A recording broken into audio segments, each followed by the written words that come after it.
And welcome everyone to the 10th Annual Sustainability Summit. I'm Lori De La Cruz Lewis from Mountain View Campus and the host of this year's summit. We're so glad you're able to join us today for our first virtual conference. Now it is my tremendous pleasure to introduce our keynote speaker for today, Charles Hopkins. Some of our students, faculty, and staff will recognize Charles as one of the Global Citizenship Alliance faculty, and I'm so glad that he's here today to join us. Charles Hopkins holds the UNESCO Chair in Reorienting Education Towards Sustainability at University in Toronto, Canada. This chair, established in 1999, was the first UNESCO chair to focus on educational for sustainable development as a central concept and a purpose of education. Hopkins coordinates 2 research networks focused on education for sustainable development, or ESD, and one network is the International Network of Teacher Education Institutions, which spans approximately 70 countries, focusing on reorienting teacher education toward a sustainable future. He's also the founding developer of the UN University's Regional Centers of Expertise on ESD and has been involved in the founding of more than 30 RCEs worldwide. Internationally, Hopkins has a long relationship with education and sustainability and has been a continuous part of the UNESCO's efforts to develop ESD since its inception.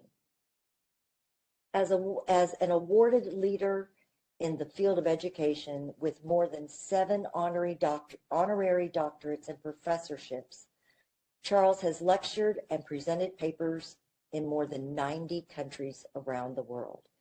Again, please help me welcome Charles Hopkins. Hello, my name is Charles Hopkins, and I'm the UNESCO chairholder at York University in Toronto, Canada. Let me begin by saying thank you to Dallas College for inviting me to be part of this 10th Summit and to share some of my ideas around the pursuit of sustainability in this really interesting context of both social justice and resiliency. The discussions around sustainability usually begin from an environmental context, and so adding social justice and resiliency is a very, very interesting approach for me.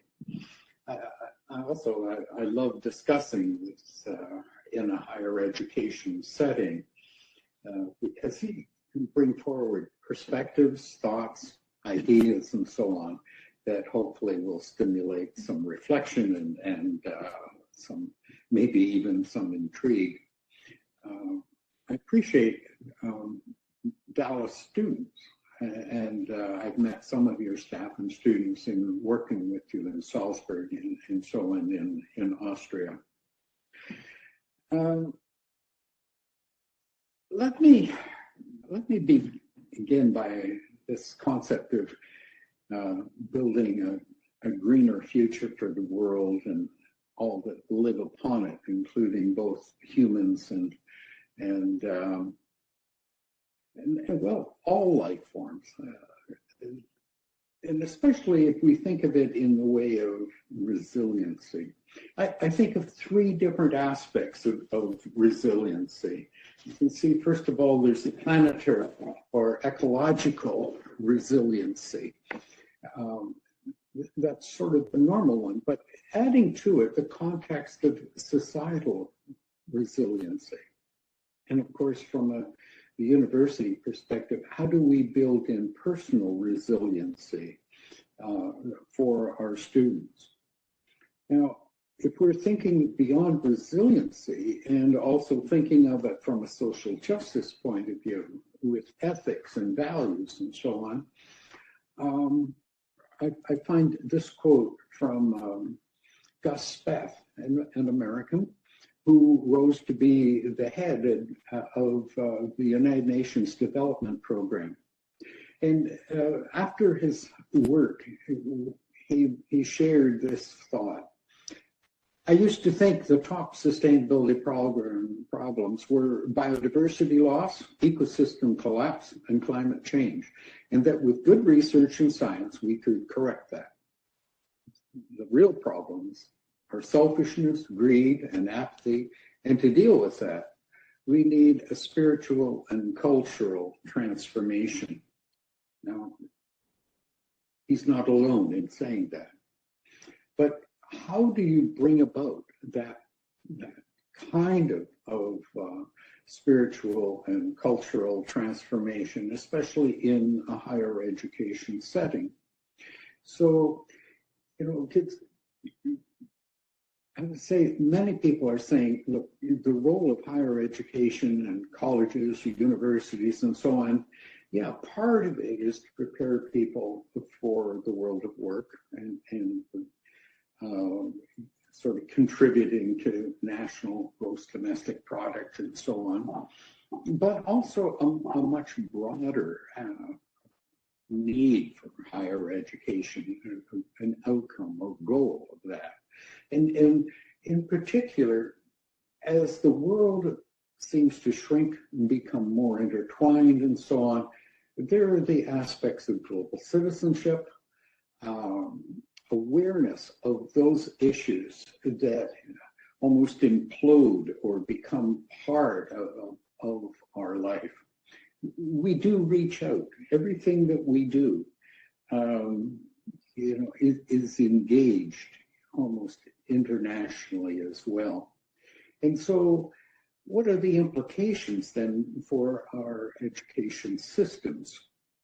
What values, what ethics, whose values, and so on. And I would suggest for those of you who are interested in pursuing this, that if you're not already engaged with or found something called the Earth Charter, this is sort of a compilation of values and ethics that were compiled by people from almost every nation in the world. And I would say, start with that and see which values and ethics you disagree with. It's a wonderful start for educators to introduce into their classes for discussion.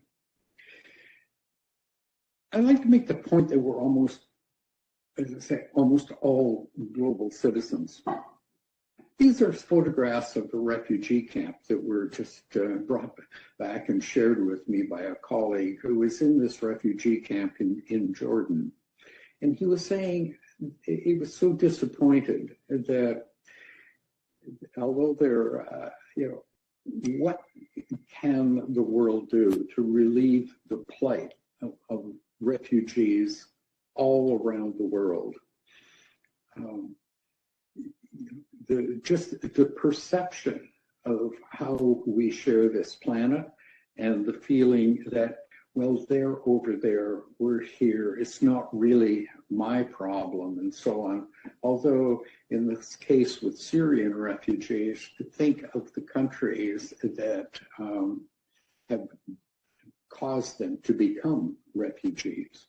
And so on. So it's just one of the aspects of looking at it from a social justice perspective. Now this one, these are people on the other side of the world. Right? And so quite often we think that, well, it's not our problem. We have enough problems right here and so on.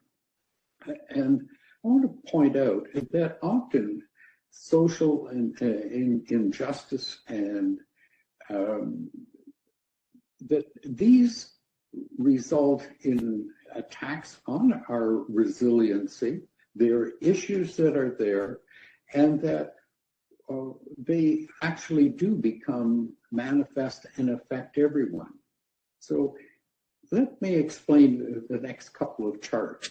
One is looking, if you look on the right, you will see life expectancy, literacy, infant mortality, and so on. You can see the list of issues. Then if you look at the graph, you will see the horizontal axis across the bottom of income inequality. So a social justice issue, the difference between the very wealthy and the very poor. gap, right, that is there. And then on the vertical axis on the left, you see those countries that are doing at the bottom, that are doing well, and then as you get worse, as you go up through the graph. So you see in the bottom left-hand corner, countries like Japan, and then clustered around the next in line of the Scandinavian countries, are countries where these social justice issues that are listed are minimal. And then as you go out the line, you find the countries that you see Canada's about halfway out the line. Okay? So these are the problems that are totally linked with the poverty gap. We quite often we think of addressing abject poverty, but we very seldom talk about addressing abject wealth, so on. But these are issues that are actually right here at home. We can bring it down from the international and comparison of nations right down to the comparison of the United States. And so down where New Hampshire, Utah, Wisconsin, and so on seem to again be doing a little bit better. And then as you go out the line, you'll see huge wage disparities and income disparities, for instance, in New York and so on, and huge, but only sort of median in the problems around these issues. If we go up here, you see huge problems around these issues, and again, this far on income inequality, only exceeded by New York. So these are sort of bringing the hope of bringing this home in a local resilience kind of context. But if we were to think globally, if we look at the World Economic Forum, has just come out in 2020, released the global risk. These are the huge issues that they feel that are out there. Now, if you have a look, you'll see up in the top, you have environmental issues of climate change. You have extreme weather, biodiversity loss, natural disasters, and so on.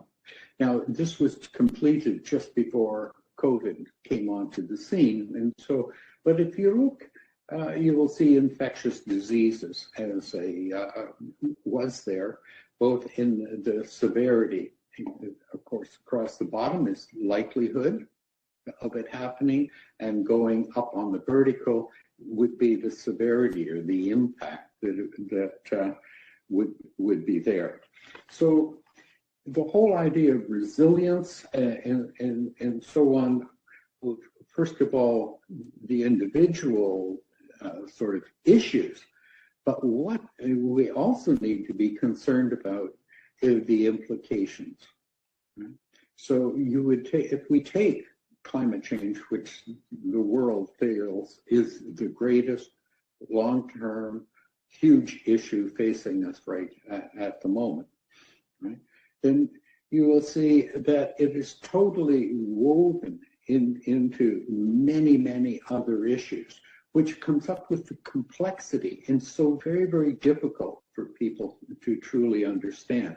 Not only is it real, has it been happening? Of course, now we do know if you go to the Arctic and the ice is gone, it is obvious. Okay? But at any rate, what are the overall implications? What do we do about it? How do we address it, and so on? So these are some of the big issues. Now, all of these sort of compete into this huge global challenge. The global challenge of how can we internationally and adapt it within our own country, how can we collaboratively create economic and social systems that enable individuals and communities to thrive equitably today, but also do not limit future generations sustaining the capacity of the environment to support this for future generations.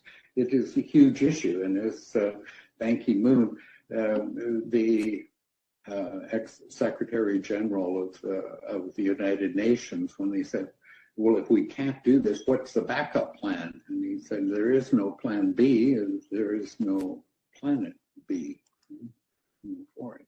Now, countries have been trying to come to grips with the whole concept of progress, which is not a concept that's only a couple of hundred years old. But anyway, how do we develop? How do we progress in some sort of equitable, fair manner?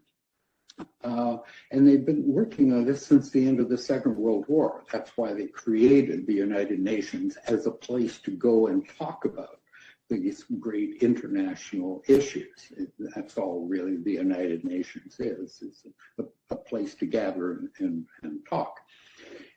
In trying to address the idea of how do you balance economic growth with environmental concerns, the idea that emerged was called sustainable development, and it came out in 1987. It was adopted by the United Nations, including the United States, of course, buying them. And then 5 years later, in 1992, they emerged with a work plan for how to try and address these many issues that they had. It was called Agenda 21. Now, that was a program that ran from 1992 to the millennium change. This was a huge opportunity to look at the progress that had been made, refocus, come up with new targets, and so on for the 15-year program from 2000 to 2015. They call them the Millennium Development Goals. In 2015, 5 years ago roughly, they came up with a new program, and they just called it the Sustainable Development Goals. And these are 17 goals that have been adopted for the world to address this concept of sustainable development. Now, what is sustainable development? Well, it's this attempt to balance social the needs of equity, social justice, and so on, pursuit of that, the pursuit of economic growth and development, and making sure that we don't collapse the environment in doing it. So it's trying to balance all of these three. Its UN wording is here. It's development that meets the needs of the present without compromising the ability of future generations to meet their own needs. I particularly like an African elder, an indigenous elder, who his definition was enough for all, forever. Enough for all, forever. What is enough? I love the for all. Being an indigenous person, was he talking about his tribe? Was he talking about South Africa? Was he talking about humans? Was he limiting it to humans? And of course, being an indigenous person, he wasn't. He was talking about for all life, and intergenerational, so on. Now, the 17 goals that we're working with, you can see here the first one being poverty. And then in line is hunger, good health. Education. Education is key in trying to come up and addressing the resilient issues that are facing the future. So these are the 17 goals. They should not be seen as individual thrusts, but they should be taken in their entirety, especially from an education point of view, because you won't address any of the others without education being implied. Education, public awareness, public understanding, training, all of these aspects fit into this. So it's especially, you'll see that if we take COVID, for instance, and then around COVID, you look at the 17 sustainable development goals that are here. each of them are involved or implicated in addressing the COVID response. But in particular, if we think of education, the idea of pursuing and ensuring inclusive, equitable, quality education and promote lifelong learning opportunities for all. That's the aspirational goal. And in this goal, there are 10 targets that countries are moving towards. And post-secondary education, colleges, and vocational education in particular is stressed at being so important. But this means that all post-secondary, all education, and in particular post-secondary, only about 6% of the world's population gets to graduate from university, but that 60% will be, or 6% will sort of be 80% of those who shape the future of the world. These educated graduates will be the political leaders, they'll be the leaders of the private sector, they'll be our poets and painters, and will shape the arts and so on. And so it's so important that we examine the responsibility of higher education forward. So the big issues that are there, I think it's important that higher education think of them in two ways.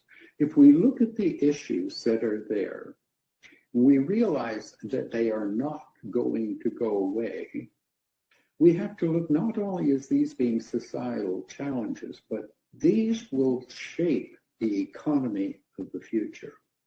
These issues must be addressed. And so how can we look at these and figure how our different disciplines, our courses can play a role in not only these that I've thrown out as examples, but the sustainable development goals themselves. So whether you're in the arts or building trades or the service industry, investment, whatever, think of relating and trying to bring this into being seen as an opportunity and preparing our graduates to be able to be resilient, to thrive, and to be able to cope. Now, I look again at how do we address resiliency, and how do we address sustainability? And basically, I look at three different approaches. The first approach is what can we do to stop the problem, if it is a problem, right? First of all, sort out, is this really a problem? And go back to what I was saying about there are two different kinds of sustainability issues. The first being ongoing issues, such as the bleaching of coral reefs, the rise of sea level, so on. Things that we know are happening, things that we are studying, things that we're trying to address. And then there are those things that are emerging, that come upon us, and we really don't understand. COVID is a wonderful example of this. How severe is it? I mean, we still don't know. Now, many countries are prepared that we probably won't be able to see any real change or good news until the middle of next summer in 2021. But we really don't know. Is this going to be something like the flu shot we have to get every year once it is loose in the environment and so on? So this is what we call a wicked issue. Wicked issues are ones that are put upon us that we really do not understand. Either the cause, the origin, the extent, will it replicate, will it not? and what will be its overall impact. So the first thing is then awareness and to assess the threat and whether or not there's a need to act. And if it is established, whether it's that wicked issue or whether it's something that's repeating. And then how do we go about that first step of prevention? The second, though, is saying how can we reduce the impact? If we can't stop it, how do we mitigate the overall impact? What are the things that we should stop doing? How can we ease it? How can we prepare and reduce the impact? And then the third thing is realizing, okay, if we do have to adapt, how are we going to do that? What are we going to build our adaptation plans upon? And I suggest that we adapt it upon science, whether it is the natural sciences. We have to engage the social sciences. You know, every country is different on worldview and the perception of people. You know, do we want to look at the rugged individual, it's my rights and so on, or how do we balance the individual rights with social rights, the rights of the many versus the right of the individual and so on? This varies from country to country, of course, and involved in there, of course, the political sciences and so on. So, in particular, then, for education, as I'm winding down now, I want to talk about, in particular, on higher education in the three big roles. First of all, teaching, and secondly, a couple of words about research, and then community service. So, first of all, in teaching, I want to suggest that this is not a great change in the way of the goals of pedagogy, okay? Whether we're learning in the context and so on. But if we take education theory, and I think the most common one in the United States is the work of Bloom, where he said that there were 6 different levels of competency and so on. In the first 1, 2, and 3 are sort of education is a transfer of knowledge, the acquisition of knowledge and skill, and in a sort of a training perspective. Then the next level, higher than that, is to take what you know and generalize and to create something from that. And then the next levels of 5 and 6 is really creating, engaging, being able to generate new insight and new knowledge, and then taking responsibility and so on with your life. So if you, again, put this into kind of a chart, then and address this existing context, bring it in to dealing with resilience, with sustainability issues and so on, then in this chart that I created, the vertical axis is whether or not if the issue is easily measured.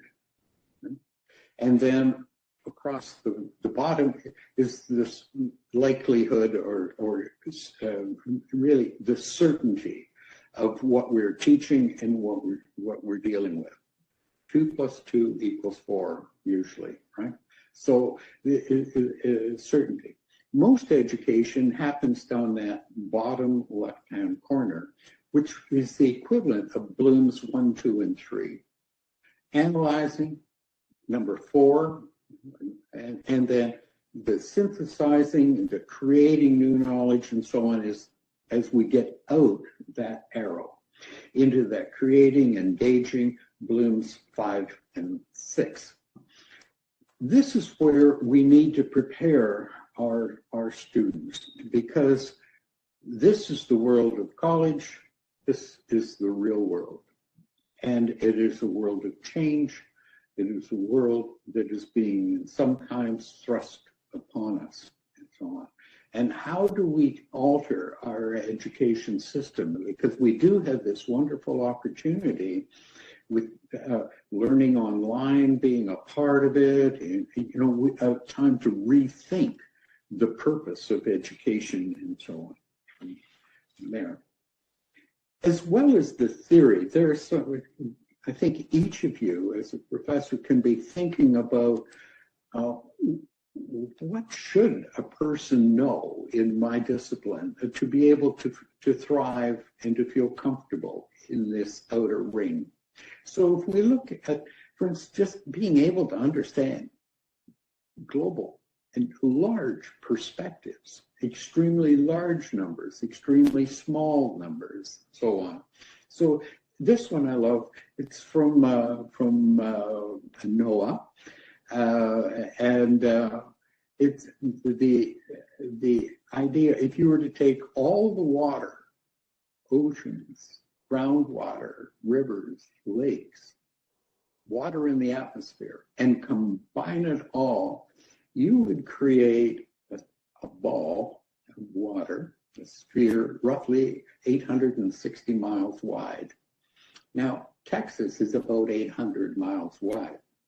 Just to put that in perspective, there's just this skim of water on top of the planet. And so that's how we have to be starting to think about water resources and bringing this down. But if we were to bring it in, that's from an environmental. Let's look at things from an economic perspective of dealing with extremely large numbers. What would $1 billion look like in $100 bills on skids, right? A standard skid of $100 bills. That's what $1 billion would look like. You could put it on 10 skids. But we continually talk about infusing the economy with $1 trillion. So what would $1 trillion in $100 bills look like? Yeah. You see the man down in here? These skids are too high. Okay? So 2 skids and high, and they would cover roughly 3 football fields. Yeah, it's mind blowing, isn't it? But that's the kind of thing that we need to try and do. And how do we do all this in some sort of relevancy? So that's the teaching. If we look at the second aspect of higher education, and that being research, science, technology, engineering, mathematics, and so on.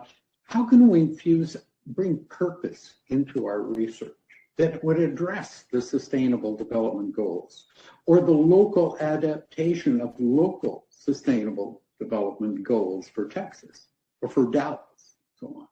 So the idea of how do we bring in biomimicry, the idea of looking at how things actually work in nature. What are the basic principles, and then bringing that forward from burdock being part of the inspiration for Velcro, the nose of the kingfishers, the common one for that high-speed train, the Japanese train on the left, which is designed for going through the open area. But the train on the right is designed for going through tunnels, and it's designed on the bill of the duck-billed platypus, which is a mammal that goes through very shallow streams and rivers without creating wake, so that train can fire through tunnels without creating all kinds of problems. So the idea of both purpose and biomimicry and design in our research in dealing with nature. Then the third, of course, is community service, engaging youth, not only and faculty, for both community service during school, but afterwards. It's our youth who are going to be here for the long haul, right? And these are the people who, using our knowledge, will be able to shape a more sustainable future. The average age in the world is 29, which means technically half of the world are youth. half of the world are youth. In fact, 26, but a quarter of them are under 15. In some countries, the average age, for instance, in Niger, is 14 and a half. In Africa, many countries, the average age is 16, 17 years old. In North America, it's about 17% are over 65, 18% are under. It's under 15. So you have that balance, but still, it is a huge amount. And so how do we engage, not just pass on facts, not that lower level, but how do we really engage youth and prepare them? So moving forward then, and in closing, let me talk about something that Dallas College is pretty familiar with and has a global reputation. And that is how to bring sustainability forward in a whole institution approach. I know that you have been engaged with ASHE and sort of right from the early on, ASHE being the Association for the Advancement of Sustainability in Higher Education. I know that you were heavily involved in developing the measurements, the STARS rating system and so on, and tracking and monitoring system for colleges. But I wanted to say that you are not alone anymore. All around the world, colleges and universities are looking into their responsibility and their role in engaging in building a more sustainable future, their responsibilities. And so what they are doing under the leadership of UNESCO is developing something called a whole institution approach, where you bring together all of the stakeholders, including the students, the learners, and developing technical, financial support to support a plan or vision and so on, and networks, both intra and inter-institutional and so on, in moving forward. This is a huge 10-year program that is being launched right now within UNESCO to build on the early work that has been done. International, there are about 30 big international associations of universities and colleges. One of the largest is the International Association of Universities, and it has developed a program bringing together universities and colleges to form clusters around each of the Sustainable Development Goals and moving forward with that kind of leadership. The Times Higher Education Ranking System for higher education is now ranking universities in their contribution. So this whole institution approach, as I say, is nothing new for you, but the idea of infusing sustainability into the very culture, the DNA, the ethos of the institution. How does it work into not only greening the campus, but greening the mind, right? And greening the whole institution. How do you infuse this into the research? How do you bring it into your community service and so on? And as I say, into the values, the ethics, the policy. When you hire the next president, will you question that? When you hire faculty members and when you hire the people working in your services and so on. So this whole institution is extremely important in addressing the big global issue of how do we reduce the footprints that each of us make every day, personally, institutionally, nationally. How do we do that?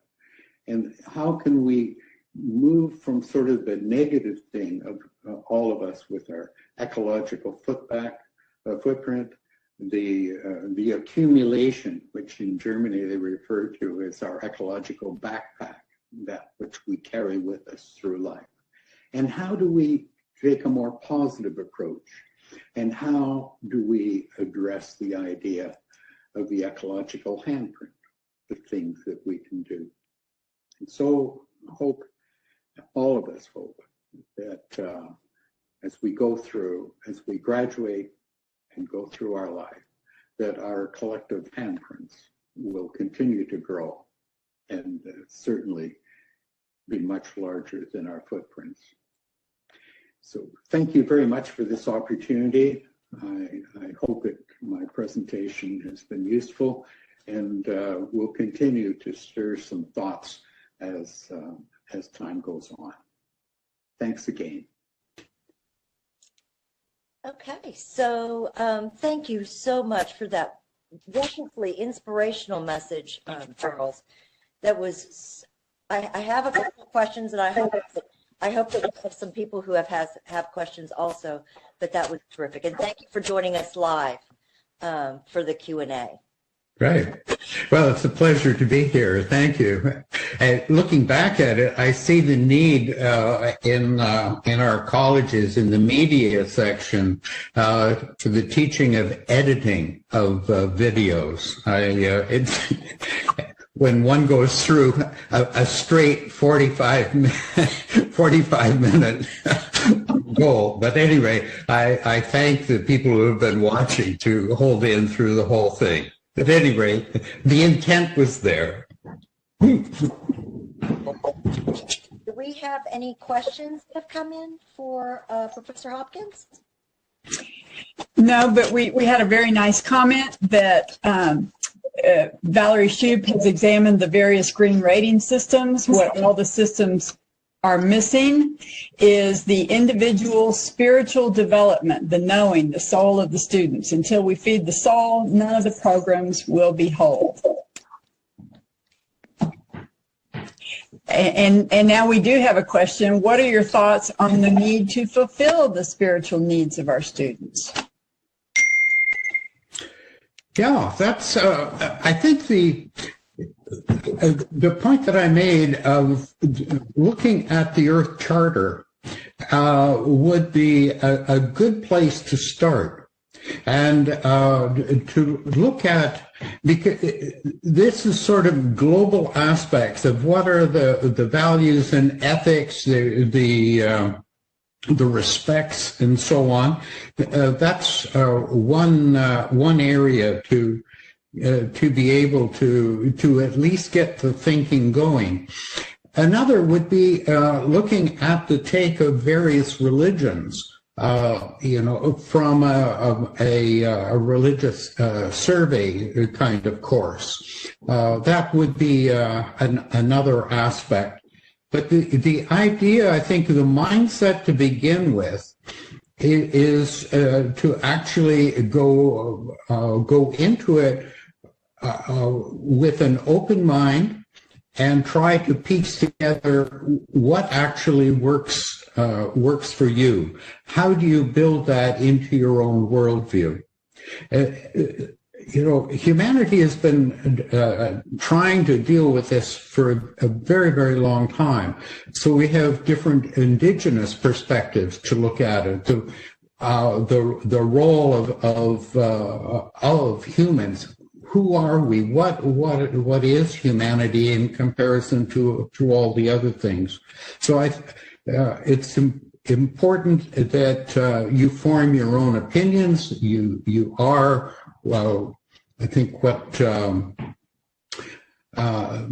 you determine this for yourself. But it's in many cases it'll simply be reaffirming what you already believe. But in other cases, it's that idea of opening up and making, trying to address that spirituality and greed, need, that sort of thing, I think is very, very important. I actually had a question about the one of the wicked issues that we're facing here in, well, I mean, it's nationwide, and we knew it existed, the digital divide that we were experiencing before the pandemic. And then once the pandemic hit and all the schools closed and all of a sudden it became so painfully obvious that we were really failing our students as a society because of that lack of access to continue their education because they didn't have Yes. what they needed. Yeah, it's very frightening. I'm a former school superintendent in the city of Toronto and superintendent of curriculum and so on. And what is always there that is how do we address the sort of the most needy in society? And we're trying to close the equity gap.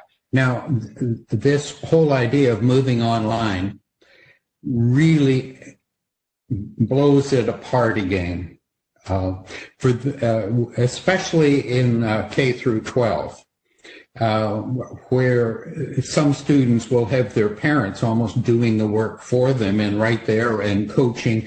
And for them, they're taking off like a rocket for some of them.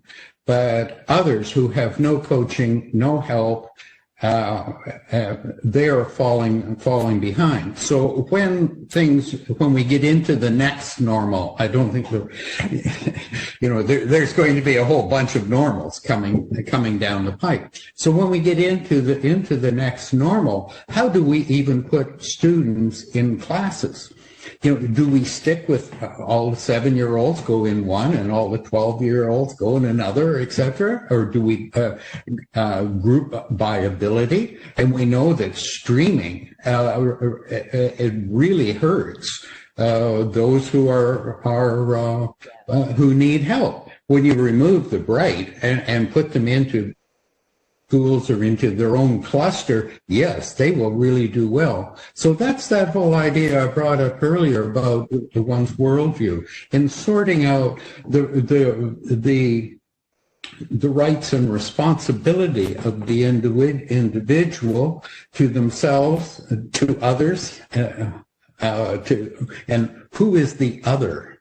There's a lot of that going on. Yeah. That's right. So, we're going to have to, as I say, guide this by a lot of science, but also values, ethics into how do we address that.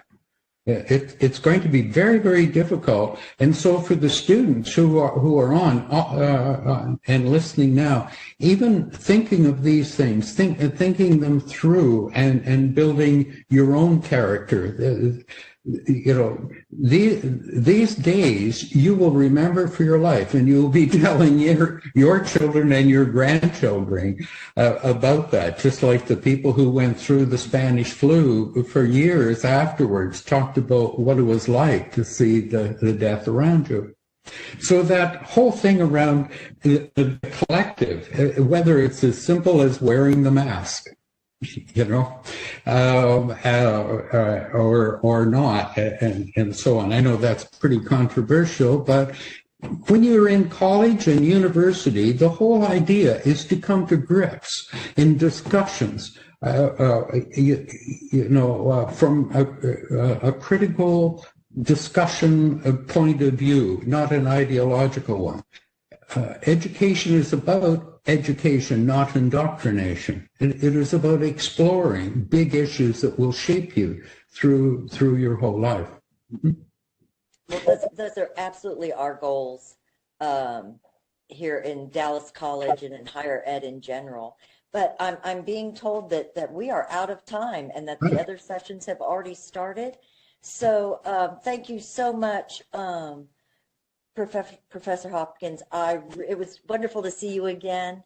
I hope to see you again in Austria again soon. Yeah, that would be lovely. That would be wonderful. And thank you again for joining us today. We really appreciate you. Thank you so much. And thanks to the students and the faculty who have watched. Thank you. Please stay safe. Yes, you too. Thank you. Bye-bye. Bye. Everyone.